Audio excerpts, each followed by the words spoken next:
টিএমসির অ্যাকচুয়ালি পুরো নামটা কি জানেন? Terror manufacturing company.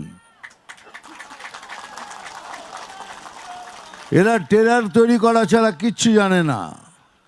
সেই জন্য আমাদের পশ্চিমবাংলায় না আছে উদ্যোগ, না আছে বাণিজ্য, না আছে পড়াশোনা, না বিদ্যা, না স্বাস্থ্য, কিচ্ছু নেই। আর কিছু থাকবেও না, কেন যাদের ধান্দাই হলো দুর্নীতি করা, তারা এইসব দিকে মন দেবে কেন? তাই দুর্নীতি হলো এদের প্রধান পলিসি, কি আমরা দুর্নীতি করব আর জিতে জিতে বারবার জিতে আসবো। তার জন্যই আপনারাই দায়ী ছিলেন, আমরাও দায়ী ছিলাম, কিন্তু এবার নয়। বাঙালিকে বাঙালিত্ব রাখার জন্য, হিন্দুদের হিন্দুত্ব রাখার জন্য, সনাতনীদের সনাতনিত্ব রাখার জন্য এই বাংলার মাটিতে আমাদের সবাইকে এক ছাতার নিচে এসে লড়তে হবে। সবাইকে এক ছাতার নিচে এসে সবাইকে লড়তে হবে। আর আমরা লড়বো। এইবার টিএমসির পতন হবে হবে হবে। এই জন্যই আমি সবাইকে অনুরোধ করছি। আমি প্রথমেই বলে রাখি, বিজেপি পার্টি মুসলমানদের বিরুদ্ধে নয়, বিজেপি পার্টি ভারতীয় মুসলমানদের বিরুদ্ধে নয়, তাদের বিরুদ্ধে যারা দেশে থেকে দেশের ক্ষতি করতে চায় তাদের বিরুদ্ধে আমরা। তাই আমি সবাইকে অনুরোধ করছি, যারা এখানে কমিউনিস্ট পার্টি করেন, যাদের মধ্যে হিন্দুত্ব বেঁচে আছে, তাদের আহ্বান করছি, কংগ্রেসের সবাইকে আহ্বান করছি, এমনকি তৃণমূলের হিন্দু ক্যাডার যারা আছে, যাদের মধ্যে এখনো বিবেক বেঁচে আছে, তাদেরও আহ্বান করছি, আসুন আমরা এক ছাতায় নিচে বসে লড়ে এদের উৎখাত করি। বলে কেন এরকম হবে? আজ হঠাৎ মনে হচ্ছে কেন আমরা বাংলাদেশে রয়েছি? কেন মনে হচ্ছে? দেখুন না, ওখানে হারমোনিয়াম করে নিচ্ছে, এখানে একটা বাচ্চা মেয়েকে মা বলতে দিচ্ছে না, বললে একদম দুর্গা মায়ের গান করবে না। পশ্চিম বাংলার বুকে আমরা দুর্গা মায়ের নাম নিব না। আর মা কি করে সাম্প্রদায়িক হলো? যে কোনো ধর্মীয় বই তুলে নিন, তাতে লেখা আছে মায়ের পায়ের তলায় স্বর্গ, माँ के पैरों तले स्वर्ग है। अगर माँ के पैरों तले जन्नत है, তাহলে মা সাম্প্রদায়িক হলো কি করে?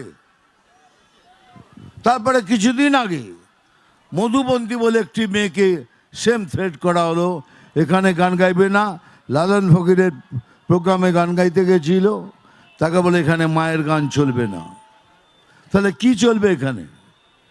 পশ্চিম বাংলার বুকে তাহলে কি চলবে? সেই শাসনের জন্যই কি আপনি এসব করে বেড়াচ্ছেন? কাদের জন্য লড়ছেন? ওই অভারতীয়দের জন্য লড়ছেন, যারা দেশে থেকে দেশের ক্ষতি করতে চায় তাদের জন্য লড়ছেন। তাহলে তাই যদি হয়, তাহলে আপনারাও শুনে রাখুন, কোনোদিন পশ্চিম বাংলাদেশ হবে না। যতদিন আমার মতো বাঙালিরা বেঁচে আছে, আপনাদের মতো বাঙালি বেঁচে আছে, আমি জোর গলায় বলেছি, আমার শরীরে যদি এক বিন্দু রক্ত থাকে, তাহলে এটা বাংলাদেশ হবে না।